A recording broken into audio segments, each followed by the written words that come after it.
and Assistant Director of the Center for Financial Policy, which I direct, and I'm happy to have her with us. Today, the Center for Financial Policy at the University of Maryland is co-hosting a very important topic, and we're delighted to have three distinguished panelists who are experts in this area that we're going to talk about.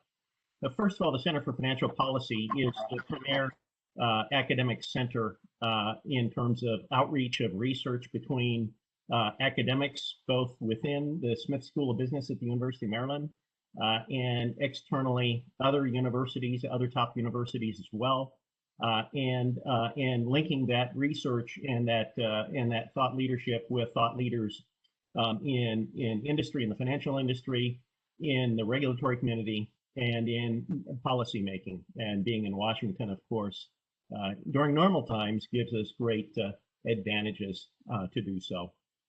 We have a number of webinar series, and this year has been a great bounty crop of them.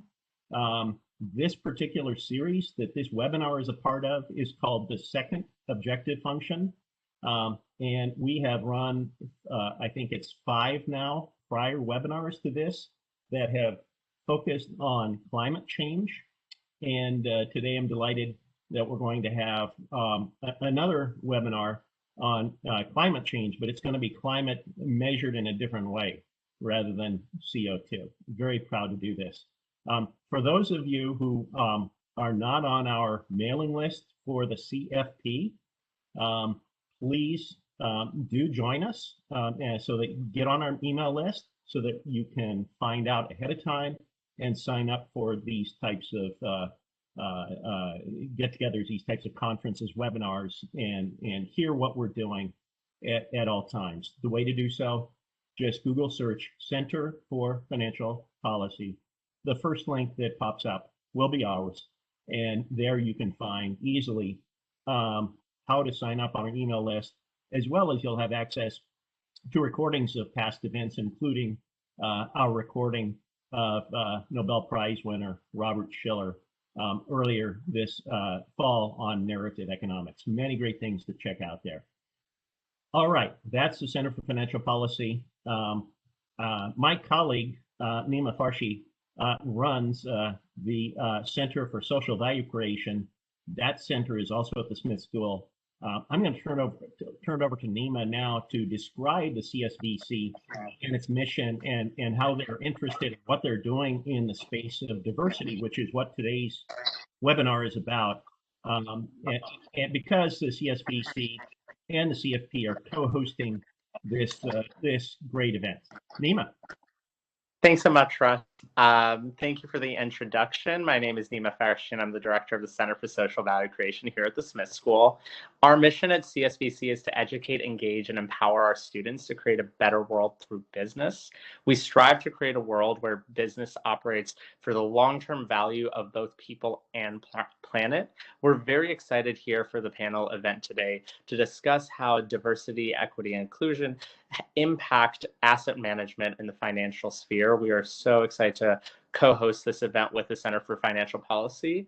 In addition to our speaker events, the Center for Social Value Creation also focuses on experiential learning for our students, from case competitions to our MBA Roundtable award-winning Impact Consulting Fellowship. We try to show our students how having an impactful life and being a business student are synonymous and not one for the other. We're very excited to hear the perspectives today from our panel, so I'll pass it back to Russ to give an introduction to the members of today's event. Thank you very much, Neiman. I love that terrapin bow tie. Very nice touch. So we have three, as I mentioned, three distinguished panelists today. One of them is a little bit late in showing up, but I will introduce him anyway. I'm sure he will show up soon. I hope that he's okay. The first panelist is Gilbert Garcia. Gilbert Garcia is an asset manager. He's managing partner of Garcia Hamilton Associates LP in Houston, Texas, and is helps to manage one of the largest Hispanic owned and operated asset managers, specifically fixed income managers in the United States. A very successful firm indeed, and his firm has garnered all kinds of prizes for example, from pensions and investments about how great a place it is to work years in a row. Looking forward to hearing from Gilbert shortly, and he also sits on the Asset Management Advisory Committee of the SEC and also the Fixed Income Advisory Committee. So we look forward to hearing him soon. Our second panelist, Juan Martinez. Juan is CFO and Vice President, CFO, and Treasurer of the Knight Foundation. The Knight Foundation supports many things: good journalism, communities where they publish, and Juan is in charge, obviously, of the finances at Knight Foundation.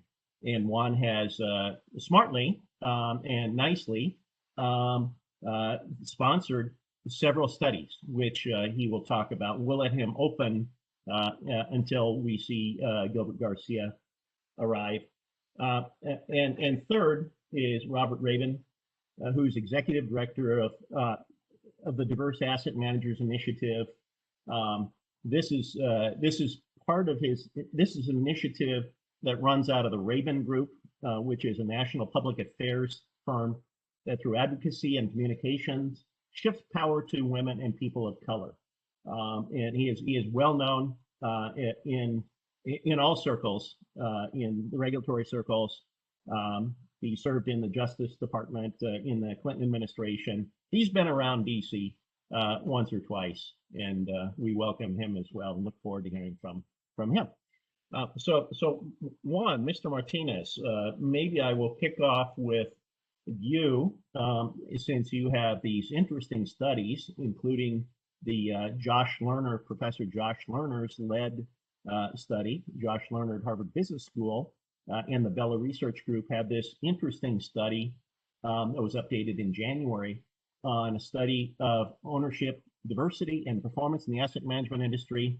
Today's discussion, just to remind the audience, is about diversity in the asset management industry most of all, but my panel can feel free to stray into the financial industry in general. Juan, if you wouldn't mind opening up, and you can either do it with the report that I just mentioned, or there's another report that you mentioned to me recently that studies how a set of different charitable foundations invests. I'll turn it over to you, Juan. Great. Well, thank you very much, Russell. I really appreciate it. Really appreciate this opportunity to discuss what is I find it a fascinating topic, but a very, very important one as well. So let me, for just a little bit of context, just lay the groundwork on who Knight Foundation is. So the John S. and James O. Knight Foundation we were founded by the Knight brothers, who were the two gentlemen who created Knight Ridder newspapers. And so I guess from our journalism DNA as an organization, we believe that information and data is a key element of empowering a good conversation and helping to empower communities in discussions with regards to their own interests. So we conducted a couple of studies that you mentioned. I'll start, I think, with one that really looks at my particular sector specifically, and then lay the ground, and then have that sort of lay the groundwork for the broader industry survey that we did earlier in the year. So this year, recently, we published a study in partnership with Global Economics Group that looked at diversity within the portfolios, the asset managers of the portfolios of the top 50 foundations within the United States. So those foundations collectively manage about $290 billion. We were able, through some pretty extensive work with Global Economics Group, we were able to look at the information of 26 of those foundations. That represents about $69 billion of those assets. And what did we find? What we found was that of those 26 foundations, about 14% of the portfolios, U.S.-based portfolios, are managed by women or minority-owned firms. That's a pretty big number, even though it seems small. And how do we know that 13.5, 14% is small or is large? If we compare that with the industry in total, it's significantly more than the industry. So earlier, over the last 2 years, we partnered with Josh Lerner's group out of Harvard, Bella Research, to do studies of the entire industry, the asset management industry. And what we found in those studies is that of the about $70 trillion US-based asset management industry, about 1% of assets under management are being managed by women and diverse-owned firms. That is an incredibly small number. So even though 13.5, it seems like a small number, I can say it's a large number compared to an overall industry in which women and minorities really only manage 1% of those assets. Now, what are the reasons behind that? So what we had to do was, working with Professor Lerner's group, we had to pull together information from a variety of different sources. It's not easy to do. The information is disaggregated in a variety of publicly available databases, and there's a variety of different definitions. But what we found, interestingly, were some very important things. One is that even though 1% of assets are managed by women or minority-owned firms, those firms tend to participate or be represented in the top quartile of performance at least the same rate as their non-diverse peers. So whether that's in the marketable security area, hedge funds, or private investments, they are at least equally represented within that space. They are also, though small in number, they typically represent about 5% of the funds, 4 to 5% of the funds within each individual area. So, a couple of things that can be drawn from that. When we look at it, we see performance being at least equal, that there are a significant number, though they are underrepresented as a percentage of the population, and they are under-asseted, underinvested. And so a question that would come up is, aren't there financial opportunities for investors, for asset allocators, to identify these under-invested managers and be able to invest with them? So those are things that we've been able to see in our studies. All our studies are on the Knight Foundation website. I believe that you all are linking to them, so they're all publicly available. I'm happy, Russell, to look at to mention a couple of other studies that we've done in addition to that, if you have a moment. So with Bella, we also did a study that came out in conjunction with the last update of the asset management space, which was called Intolerance of Failure. So again, one of the things that we've been trying to do is to understand what could be the particular reasons why assets aren't being, why asset allocators aren't investing with minority and women-owned firms. And this study basically looked at the propensity for underperforming funds to receive additional investments. And what we were basically looking at is if a fund that isn't diversely owned underperforms.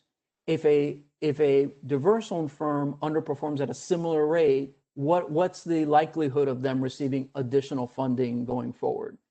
And what we found was that there's a very high, or there's a significantly better chance that a non-diverse firm will receive additional funding even if they underperform. than a diverse-owned firm. Now, we don't draw conclusions as to why that is the case. Again, we're just providing data, and we hope that incents the conversation. Thanks, and indeed, Kristen has posted for the viewing audience a couple of the Knight Foundation paper links that you've alluded to. So thanks very much for that, for sharing that with us. Yeah, and just one comment before we move to Gilbert. Your comment about 1% being top quartile more often than not rings a bell, and I mentioned this to Gilbert before, is Dennis Saussure, a finance professor at Arizona State University, did an empirical study and a very independent, objective study that found that portfolio managers who grew up in poor households, non-wealthy households, end up outperforming other portfolio managers. So this kind of rings a bell with me in terms of what you're saying about underrepresented persons and women as well, underrepresented minorities and women. If they're being blocked, then they're being underutilized, clearly, from those statistics that you cite. Okay, so let me now move to, I think we just, oh, there's Gilbert. Okay, I'd like to move now to Gilbert Garcia. Gilbert, I already introduced you.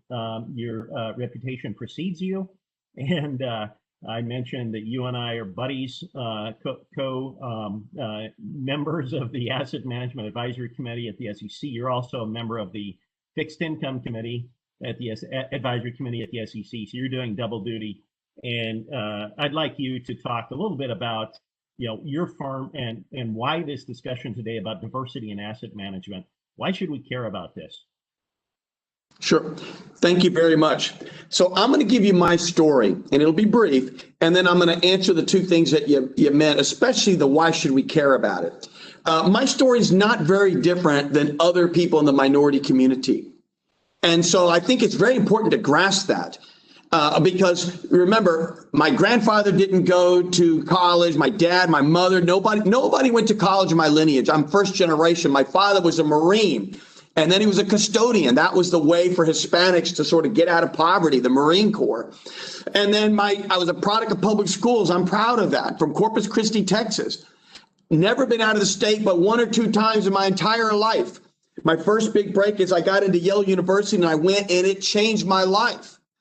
But I was one of those kids that, like other Hispanics and like other minority kids, where my parents wanted me to be a doctor, but because that's all they knew. And at the end of the day, I found out I get sick of the sight of blood.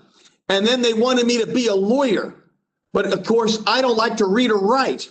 And so I was kind of lost at Yale until I was introduced to an internship program that was relatively new called SEO. And it puts minority undergrads on Wall Street in summer internships. Had it not been for that opportunity, I would have never been on the street. I would have never gotten exposure. My parents don't even have a retirement. And when I got there, again, it was kind of a level playing field, and I just excelled, and I worked hard and had an extraordinary experience there. And that's how I got in this business. If it wasn't for that. Second, so then I came to Texas after a little over 10 years on the East Coast between Yale and Salomon Brothers, and I started managing money. And the same issues that existed in 1990 are the same issues today. I'm just glad there's more transparency focusing on these issues. What does that mean? The whole concept of transparency. Are minorities getting the right training? All those things. I have seen, Russ, every obstacle and barrier of entry you can imagine. Everything from, well, you didn't go to the best schools. Well, then a lot of us started going to high name schools. Then it became, well, y'all don't have in the minority community CFAs. A lot of us started getting CFAs. Then it became, well, y'all don't have a track record. Well, even brand X, Y, and Z with their $1 trillion at one point started and didn't have a track record. But you don't have a track record. Well, now we have track records. Well, then it went to, well, now you're not a certain size. And then there was an interesting nuance that developed. There became efforts to try to give opportunity or cast a broader net to minority managers, but they were capped at artificial levels of 2 billion under the guise of emerging managers. What never people realized is the best firms that are performing are going to hit the cap first. And nobody capped brand X, Y, or Z.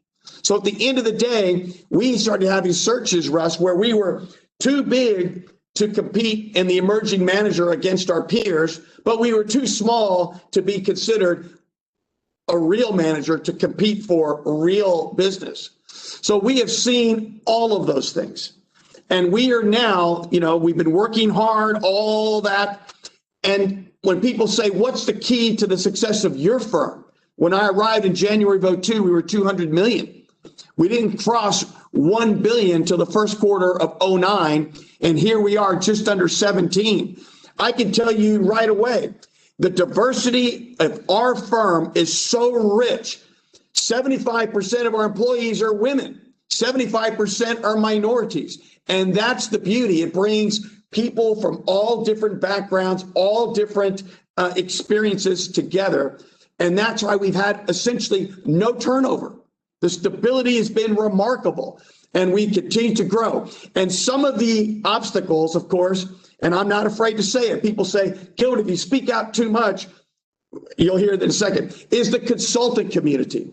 And people always say, well, aren't you afraid the consultants, if you talk about them, they're not going to put you in a search? Well, guess what? They're not putting me in searches anyway. And they're not putting any minorities in searches either.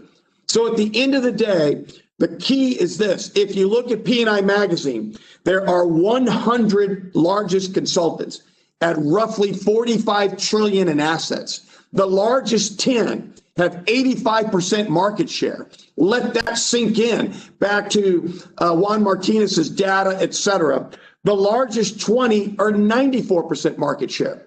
So if they have no diversity, if they're not capturing or casting a broad enough net, you can already see what's happening. So back to the SEC committee that we serve on together, I really appreciate all the commissioners, especially Jay Clayton. And not only has he made this a priority by making it its own committee, he has surrounded me as the subcommittee chairman on diversity with good key staff members at the senior levels, whether it's Dahlia Blass, Ed Bernard, Robert Marchman. They all, quote unquote, get it, both internally and externally. And so we are just doing the very simple, bring transparency to the process. And already we are altering behavior. And I will just quote one more thing, which is we had testimony from the treasurer of the state of Illinois, and he was remarkable, Treasurer Freericks. And he said, nobody should be against transparency. And those that are either hiding because of embarrassment, that their numbers are just unusually and abnormally low, or deceit. So let that sink in. So at the end of the day, back to the original question about why, because the whole point is, and I'm a fiduciary, I'm a trustee on a pension fund and have been for a long time. Our role as trustees is, of course, to be the trustees to the plan for the beneficiaries and to cast the broadest net possible to find the best managers. And it may be brand X, Y, and Z, but it might not be. And it might be Garcia Hamilton or the next Garcia Hamilton out there. So at the end of the day, I view it the other way, which is if you don't cast a broad enough net, you're probably violating your fiduciary duty by not trying to source the best managers for your client. So I go the exact opposite way.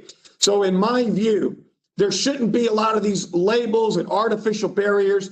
At the end of the day, the only thing we in the minority community want is a chance to compete like everybody else. So those are my comments, and I look forward to the questions that people have.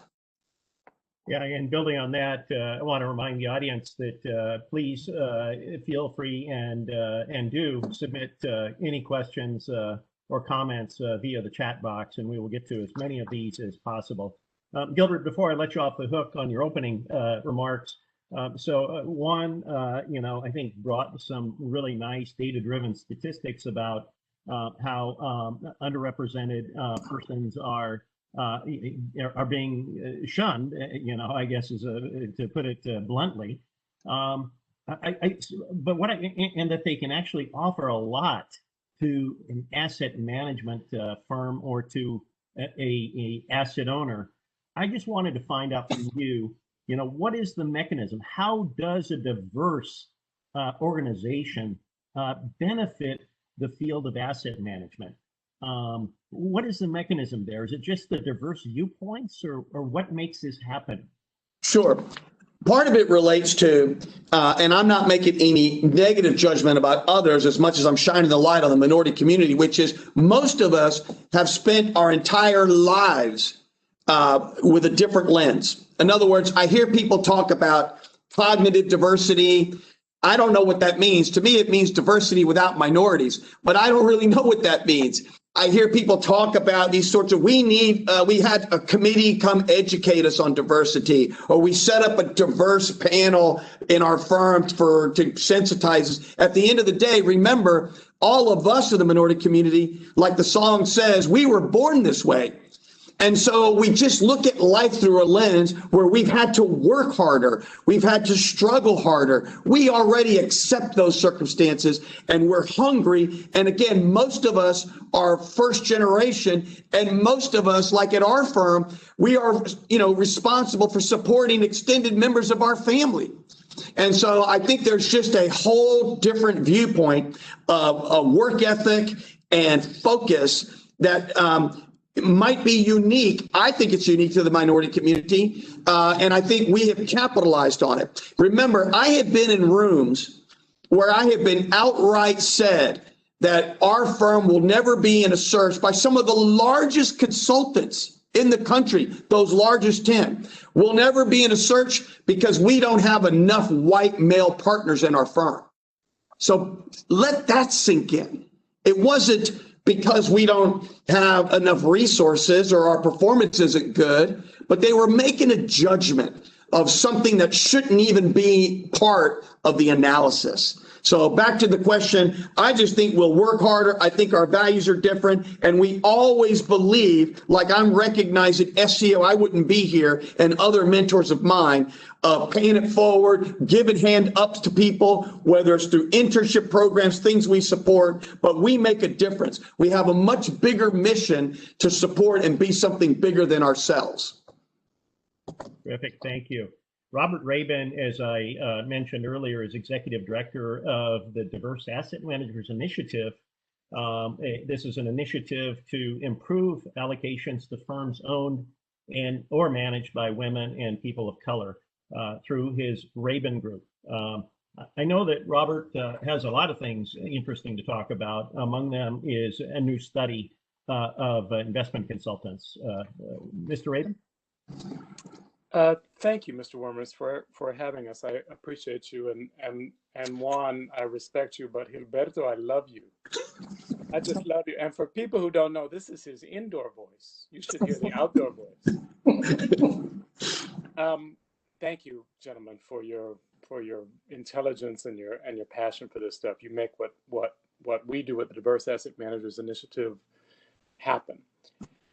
So I want to pull the lens back a second. I will talk about a study that we released this morning, which shows what many of us already know, the profound and persistent whiteness and maleness of the key decision makers in important parts of the industry. But let me pull the lens back a second. You sort of skipped over it, and I'm certain that your audience, as sophisticated as they are, may not know what a profound systemic problem we have in asset management, which is a subset of financial services. I do diversity work and have for years, and I work in a lot of different sectors. I've never met a sector that insisted so much on the accuracy of its exclusion of women and people of color. By that I mean, in every other public aspect of American life, I'll put aside privately held companies, but in sports and media, in C-suites, boards of directors, no white person quibbles in public anymore with the premise that the exclusion of Black and Hispanic and Asian people is okay. If they feel it, that's a different issue. But we have culturally crossed over. Nobody in public life justifies the exclusion of Black people, except in asset management. You have a conversation with the core group of CIOs, investment committee members of corporations, trustees, and they will give you 7 to 10 reasons why the status quo is appropriate, and they will problematize your effort to bring Black and Hispanic people into the system. They will tell you all the reasons why you're the problem. I've not seen anything like this. And one of the reasons I'm passionate and candidly more aggressive than most people, because I'm not an asset manager and I can say whatever I want, I'm not worried about your business. As an allocator, the racism is profound and perpetuating. So people need to understand that. I won't sort of give every example of how the bias works, but I will say a fairly caustic one. If you're a typical experienced male senior person at KKR or Carlyle or Elliott Management or, and the only Latina you ever interact with is the woman who comes to clean your office at 7 p.m., the idea that you are going to have an embracing and ebullient and peer-to-peer openness to bringing in a Latina asset manager, no matter how experienced she is remote. And that's what's going on. We do not have a supply problem in the United States of America in 2020. We have a critical mass of people of color who can perform like Gilberto at the highest levels. What we have is a demand problem. We have a system that insists that this isn't a problem. We have a refusal of people to provide accurate data about who they're working with. And we have a constant utterance of all the reasons why those of us promoting diversity need to go away.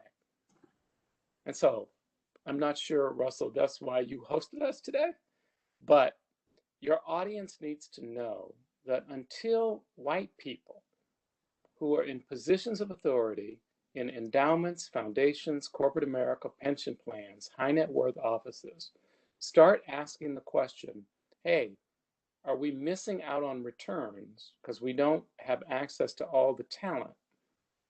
This system isn't going to move. I'm stopping because my brother Juan has his hand up. So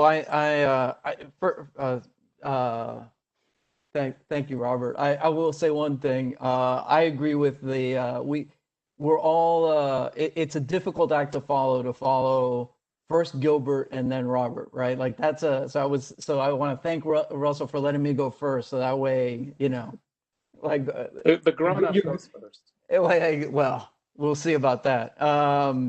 But I just want to make a couple points. One is this question of transparency. Knight Foundation is incredibly fortunate for a variety of things, but one of them is that we have a great team of researchers in-house who works and who can engage with academic researchers and different firms and build studies from and aggregate data from a variety of different sites and do all this work. All of these studies were difficult to do, and we were fortunate to both partner with organizations like Bella and Global Economics Group and have internal capacity to do that. If you don't have transparency in a system, right, you are in effect empowering the incumbent.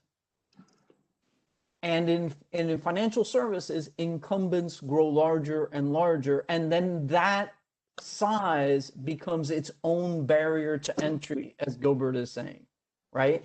And so then we say, well, we can't hire you because of your lack of size, but then we won't share data to allow customers, right? In a market, you need market inputs, you need data inputs in order for customers to make empowered decisions.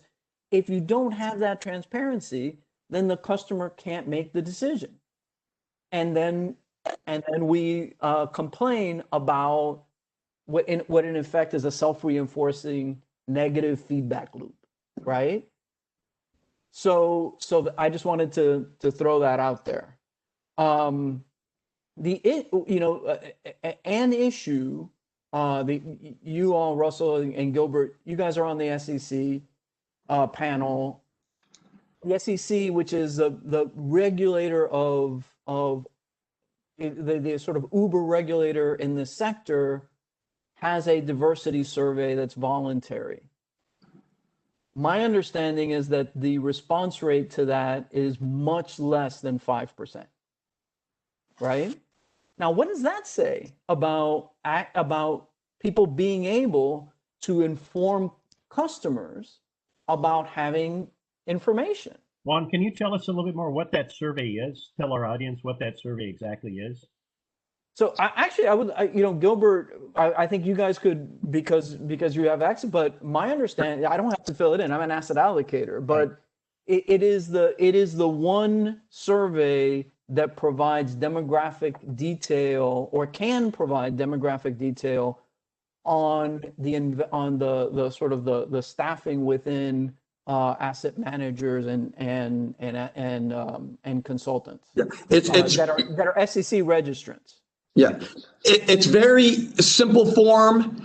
It's just demographic data. It's not even intrusive enough to ask things like, do you receive revenue from money managers to the consultant community, or things of that nature? It's not even intrusive enough to really break down pay scales or anything like that. It's basic, almost EEOC type information that everybody has, because we all have to report it somewhere. Everybody has it. Well, again, it's pretty alarming. And by the way, they just sent it out for the first time, if I'm not mistaken, about 2 years ago. So it's very fresh. But what's alarming is how few will even respond to the regulator. Imagine that. If they won't give it to the regulator, well, they're certainly not going to give it to the client or other people. That's why through the AMAC, I'm hoping, if there's nothing else, we will achieve some transparency so people can make informed decisions. And again, back to the treasurer, it's either embarrassment or deceit, and we're going to get to the root of it. Here's what we need. So I've been working on this for 5 years. Other people have been working on it longer, and I'm seeing real progress. And that's great. I'm seeing a critical mass of elite institutions, investment consulting firms, some of the largest allocators. The pension funds have been ahead for reasons everybody can figure out. There were more people of color who were mayors appointing trustees at pension funds. I'm seeing a critical mass of institutions, thanks hugely to the Knight Foundation, saying that this is an issue we want to work on.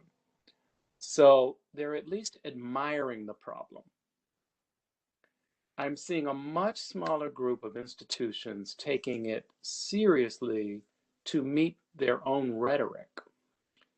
When you believe that diversity is a high value, because in this case, it maximizes performance, which is what the studies say, then you will see rapid catalytic change. What does that look like? It looks like what we've seen in, well, let me say this. I ran an agency I ran a division at the Department of Justice. I know what government can do. We executed people. We separated families. We wiretapped people. We arrest people for environmental pollution. That's what government can do. The SEC doing a voluntary survey of its own registrants and not itself getting 50, 75% compliance is a sad statement. Gilbert, I know that you're doing terrific work there, and I appreciate they're even talking about it. The gap between what we are doing and what we could be doing is enormous. I'll give you another example. That's on the government side of the house. The day that an allocator is firing an investment consulting firm or an asset management firm because after 2 cycles of review, they haven't been able to show diversity, and they're willing to talk about that publicly, that will be an important day. It has happened, but it's private. We sort of whisper on the street about Riverside Church firing its consultant.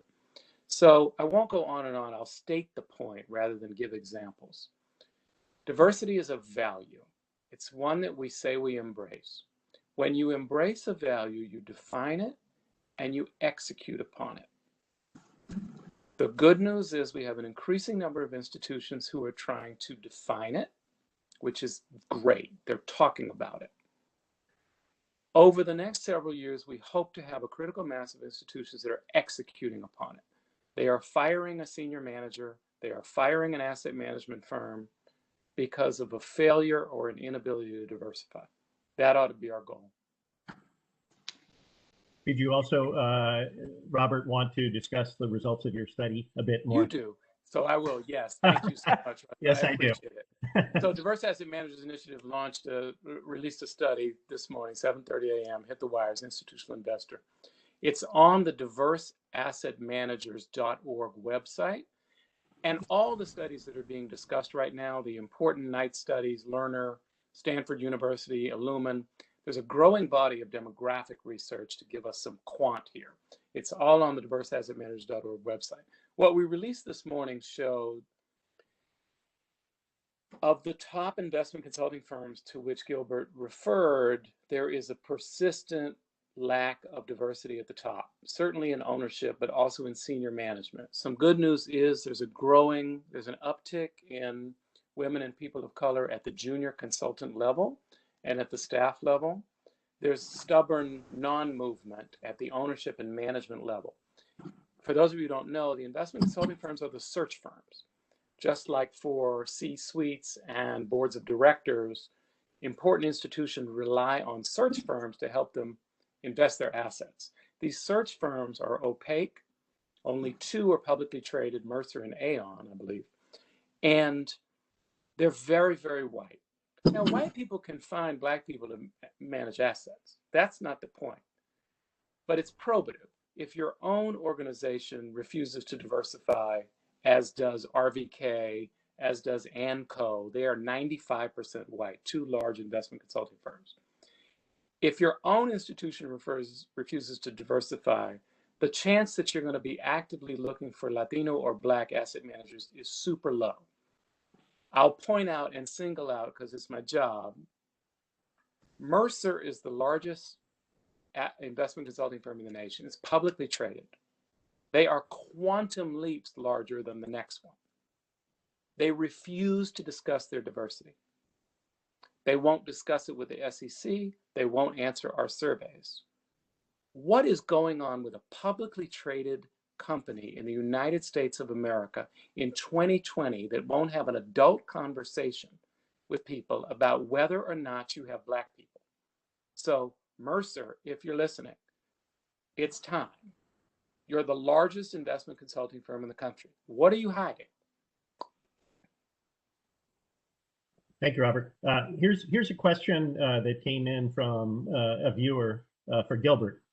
We hear too often that there aren't enough qualified people of color, women for XYZ positions. How do you address this stereotypical and false statement?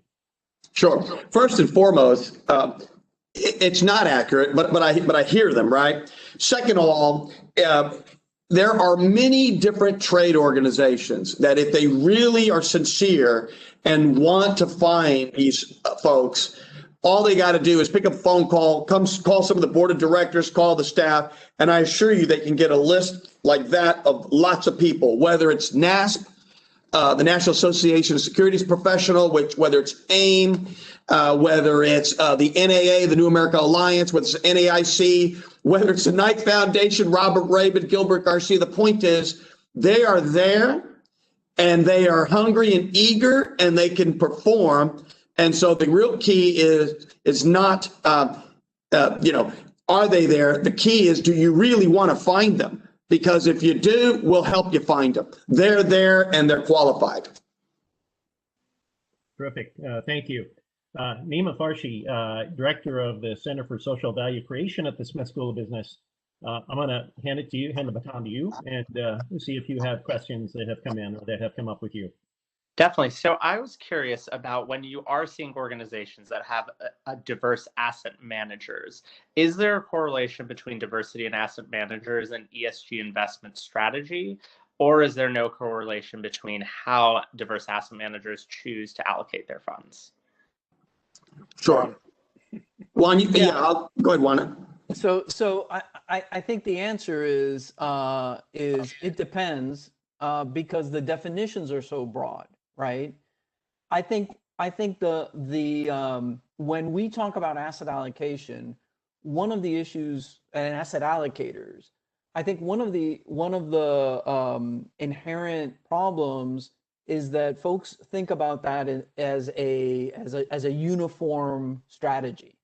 But the reality is every institution has a different strategy and has different implementation strategies of different strategies, right? So from an investor standpoint, and that depends on how you measure return on investment. It depends on what impact you're trying to achieve. It depends on your respective areas of focus and your forward-looking areas of opportunity. So that's kind of a little bit of a cop-out, but it is the reality that what asset allocators are measured on and what they make their living doing is developing strategies that fit the organizations that they represent and that achieve alpha, that achieve a differentiated return in excess of what a standard market return would look like. And so to this point of being able to identify diverse managers or managers that are niche managers, smaller managers, you see that as a general. If I was to put 10 asset allocators in a room and they were in general terms to discuss their portfolio, they would typically tell you the same story. I try to get beta, and then above beta, I layer in managers that have unique or diverse investment strategies. And the thing is, what tends to happen is that unique or diverse investment strategy doesn't correlate to diversity in general, right? So you in many cases get asset managers who are either running strategies within large investment shops already, right, within large firms already. And so those niche that you're investing with a very large firm and then looking at a little investment within that portfolio, or they're investing with a spin out of a large firm. And so the question is, are they expanding their aperture? Are they increasing their aperture to find those, to find alpha generators that they could get? Are they looking at Gilbert and saying, I don't have to put money with Garcia Hamilton, but let me get a conversation with Gilbert to understand what he's thinking, because he may have a different perspective, and that should be what we do. But again, in this issue with incumbency, if it is so difficult to get data on diversity and the like, then it's not surprising that folks continue to invest with the types of managers that it's easiest to find, and it's more. Does that make sense, Gilbert? Yeah, and I'd like to add, if it does, and thank you, Juan. If I could, Nima, that you didn't quite ask this question, but it's related, if you don't mind. And thank you, Juan. And that is that I don't view the concept of whether or not to include in searches or open up the spectrum for diverse managers. I don't view that as an ESG effort. I view it as an economic effort. ESG being like, is there a social good to it? Now, there might be social good to it, but the real reason is performance.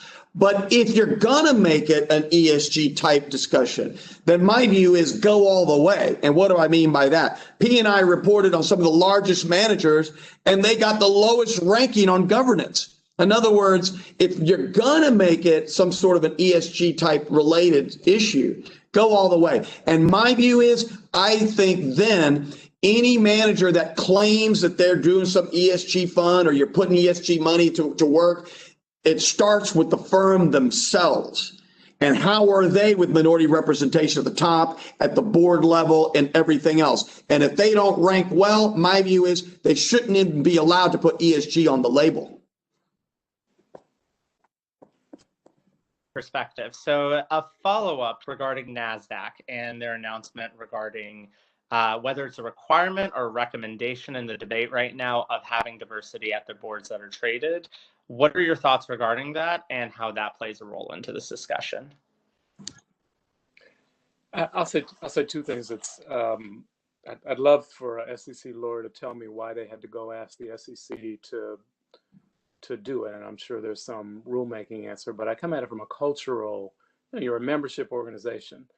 Set a cultural tone rather than, in addition to rulemaking, which I support, set a cultural tone that it's immoral.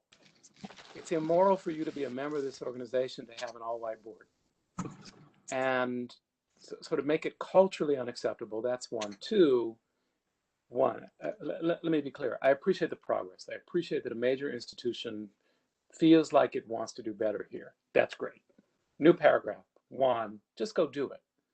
Two, very, very, very amorphous and problematic the way they set it up so that it's a woman and a person of color or LGBTQ.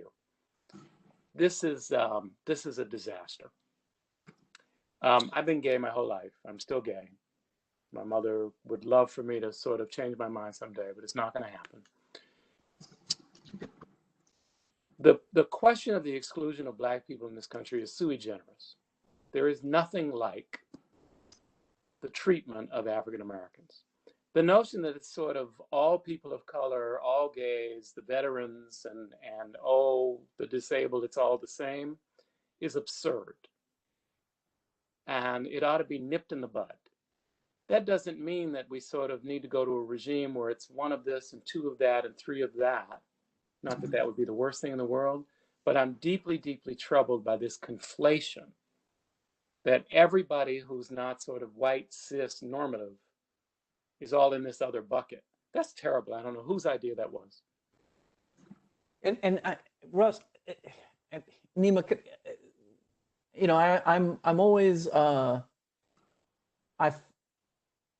implication that I have a board that's all white men, and that's the best board, right? That's the implication that I take from this. I have a board that's all white men. That must be the best performing board, and then I shall force diversity onto that board, right? So think about being the African-American board member who is brought into that room because you are being forced to bring them into that room, right? The other thing is, and that's not to say you shouldn't, right? Like what I'm saying is you should have been doing this a long time ago, because the other side of this is we know, and every study that I've seen says that having diversity or diverse teams dealing with complex problems delivers the best results, right? And yet we bring boards together to manage complex organizations, and we make them homogeneous. And then we say that must be the best result. But academic studies shows it to be different, right? I mean, I just think to Robert's point at the beginning, it's frustrating to have a conversation that says in a world where you know that that intellectual intellectual talent and resources are what drives performance, to not be actively going out and searching for it and trying to build it, it just doesn't make it brings the question of fiduciary responsibility to light, right? Like, what is the fiduciary responsibility of an organization to actually have a board that might be able to add value? Nima, And what does that look like? Nima, if I may, we're running out of time here, and I'd like to give each of the panelists a minute or two for closing statements or whatever they wish to talk about that hasn't been talked about. Maybe start with Gilbert. Sure. When I hear numbers, and I'm in agreement with what my colleague said, but when I hear numbers like we're going to go from 3% African-American partners to 6% in the next 5 years. Well, number one, it shouldn't take 5 years. And number two, what we in the minority community hear is, okay, white males, you don't have to worry because even for the next 5 years and beyond, you're going to be at 94%. I mean, at the end of the day, find good people. We have them in the community. What we did here locally at the Metro, our transit agency, is we instituted the Garcia rule. It can be the Russ rule. It's not about the name. The key is what we said after the NFL is make sure every time we look at a money manager that there's one minority-owned firm in the mix, in the finals. Everybody wins. Who wouldn't do that? At the end of the day, that manager gets exposure. The fund gets exposure. Maybe you don't hire them today. Maybe you hire them down the road. But at the end of the day, everybody wins. The key is to open up the opportunity. And the number might be 1 or 2. It might be like at our firm with 14 owners in our company, 11 are women or minorities. So think beyond, well, let's have 1 or 2, because I can assure you the organization will be better for it. Thank you, Gilbert. Juan, closing statement. Yeah, I would just say to echo Gilbert and to expand on that a little bit is to think about what are the networks that you're using to source relationships, to source opportunities, to recruit. If you are asking the same people for sources and leads, you are going to get, or you're looking at the same network to sort, like you went to an Ivy League school and you ask your Ivy League alumni for your next partner or your next managing partner or your next portfolio manager, that's who you're going to get. I mean, if you ask within the same network, you get the same results. So maybe it's time for people to expand their networks, to make an effort. As we've said, it's not a supply problem, it's a demand problem, and people need to take a little bit of responsibility for that. Robert Rabin, close us out. It's all been said. It's wonderful, Nima, Russell. Thank you, Kristen. Thank you so much for convening us, for bringing this topic to your very important audience. If there's someone in the audience that wants to move her institution, that feels like one of us could be useful, we are here to help do the retail or wholesale, inside or outside work, whatever you think is needed. I'd encourage you all to go move Maryland. I don't think Maryland, as diverse as it is, and I'm not talking about your particular school, I don't know what your endowment is, but the state system could use a lot of work. So this is a personal, individual, institution by institution effort. We deeply appreciate your leadership on it. Your audience should go out and make sure they're doing their part. Thank you so much, Nima. I don't know about you, but I think this has been an unbelievable panel. And I didn't even get to the questions about how universities can train underrepresented persons better. That'll have to wait for another day. To all of those in the audience, all our viewers, if you weren't able to figure out the links to some of the studies cited, please do send an email to the Center for Financial Policy. Again, Google search Center for Financial Policy. First link that comes up will be ours. Nima, any last words from CSVC? I'm just feeling invigorated and want to thank so much our panel for bringing this energy, this thoughtfulness, this amazing research for our entire Smith community to hear. And thank you so much for your time and evening. Or Gilbert Garcia, Juan Martinez, Robert Rabin, it has been a true pleasure. Thank you. Thank you. Thank you all very much. Thank you, team. Thank you.